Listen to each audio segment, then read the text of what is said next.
የጌታችን የመድኃኒታችን የኢየሱስ ክርስቶስ የከፈን ጨርቅ በዓለማችን ላይ ብዙ ጥናትና ምርምሮች ከተደረጉባቸው ቅርሶች መካከል አንዱ ሆኖ ተቀምጧል። ይህ የከፈን ጨርቅ የክርስቶስን መልክና በሰውነቱ ላይ የደረሰውን መከራ የሚያሳይ ምስል በውስጡ ይዟል በሚል በሳይንቲስቶች፣ በታሪክ ተመራማሪዎችና በሃይማኖት ሊቃውንት ዘንድ ከፍተኛ ትኩረት ተሰጥቶታል። እስካሁን የተደረጉ በርካታ ጥናቶች ሲኖሩ የተወሰኑትን ለመረጃ ያክል ወደ እናንተ አደርሳለሁ። ሰብስክራይብ እያደረጋችሁ ቤተሰብ እንድትሆኑ በአክብሮት ተጋበዛለሁ። በመጀመሪያ የምንመለከተው ጥናት በ1978 የተደረገውን የስታርፕ ፕሮጀክት ነው። ሽራውድ ኦፍ ቱሪን ሪሰርች ፕሮጀክት ይባላል። ስታርፕ እያሉ ይጠሩታል። እንደ አውሮፓውያን አቆጣጠር በ1978 ስታርፕ የተባለ የሳይንቲስቶች ቡድን ለ120 ሰዓታት ያክል ጥልቅ ምርምር አድርጎ ነበር። በዚህ መሰረት በጨርቁ ላይ ያለው ምስል በስዕል በህትመት ወይም በማቅለሚያ የተሰራ አለመሆኑን አረጋግጠዋል። ምስሉ የተፈጠረው በጨርቁ ላይ ባሉ በጣም ጥቃቅን ክሮች ላይ በደረሰ የኦክሳይድ ለውጥ መሆኑንም ደርሰንበታል ብሎ ነበር ይሄ ጥናት። ሌላኛው 3D መረጃን ይመለከታል። በጨርቁ ላይ ያለው ምስል ባለ 3 አቅጣጫ ወይም 3D መረጃን የያዘ መሆኑን በቪፒኤት ምስል መተንተኛ መሳሪያ አረጋግጠናል ሲሉም ተናግረው ነበር።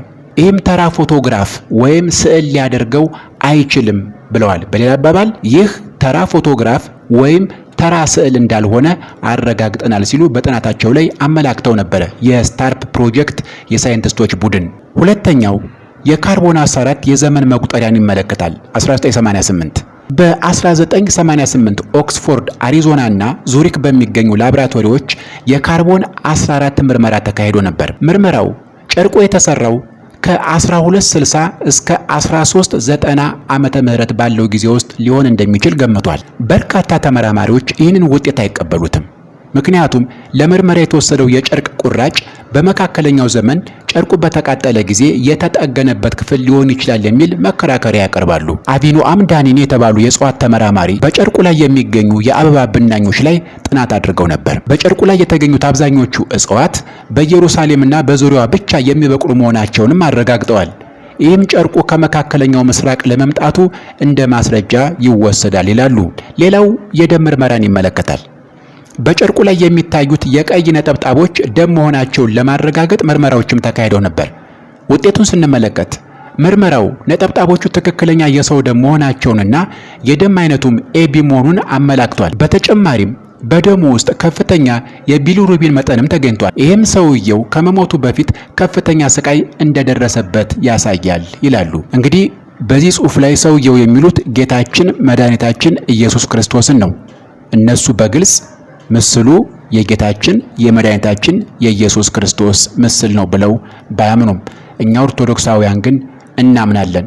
ከፈኑ ላይ ያለው ምስል የጌታችን የመድኃኒታችን የኢየሱስ ክርስቶስ ምስል እውነተኛ ምስል እንደሆነ እናምናለን። የቅርብ ጊዜ ጥናቶችም አሉ እስከ 2024 የተካሄዱ። በቅርቡ ነው እንግዲህ በጣሊያን የሚገኙ ተመራማሪዎች አዲስ የኤክስሬ ቴክኖሎጂ በመጠቀም ጥናት አድርገው ነበር።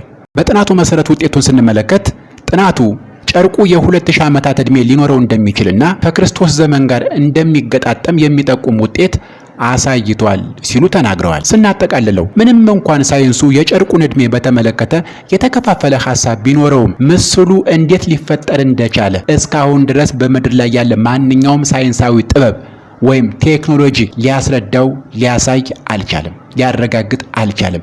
ምስሉ እንዴት እዚህ ጨርቅ ላይ የጌታችን የመድኃኒታችን የኢየሱስ ክርስቶስ ከፈን ጨርቁ ላይ እንዴት ሊመሰረት እንዴት ሊፈጠር ቻለ? ዛሬ እንቆቅልሽ ነው። በየትኛውም ቴክኖሎጂ ተመራማሪዎች ሊደርሱበት አልቻሉም። ይህ እንቆቅልሽ ጨርቁን እስከ ዛሬ ድረስ የብዙዎች መነጋገሪያ አድርጎታል። ሰው የሳለው ወይም ደግሞ በሌላ ቴክኖሎጂ የተሳለ ስዕል ቢሆን ኖሮ ሳይንቲስቶች በምርምራቸው ይደርሱበት ነበር። ነገር ግን በጌታችን በመድኃኒታችን በኢየሱስ ክርስቶስ ላይ ተመራምሮ ምንም ነገር መድረስ አይቻልም። በስጋዊ ጥበብ አይቻልም። በጾምና በጸሎት በብዙ ድካምና በብዙ ልመና ለእውነተኛ አባቶች ሊገለጽ ካልሆነ በስተቀር እንደዚህ ባለ ስጋዊ ጥበብ ሊለይ አይችልም። ስለዚህ የጌታችን የመድኃኒታችን የኢየሱስ ክርስቶስ ከፈን ላይ ያለው ምስሉ አሁንም ድረስ ዓለምን አነጋጋሪ እንደሆነ በርካታ ጥናትና ምርምሮች እየተሰሩበት ቀጥለዋል ማለት ነው። የተወደዳችሁ ኦርቶዶክሳውያን እናንተ ምን ትላላችሁ? ለመሆኑ በዚህ ርዕስ ዙሪያ ምን ያነበባችሁት ነገር አለ? እስኪ አጋሩን፣ እንማማር፣ መረጃዎችን እንለዋወጥ፣ ዕውቀታችንን ግንዛቤያችንን እናስፋ ለማለት እንወዳለን።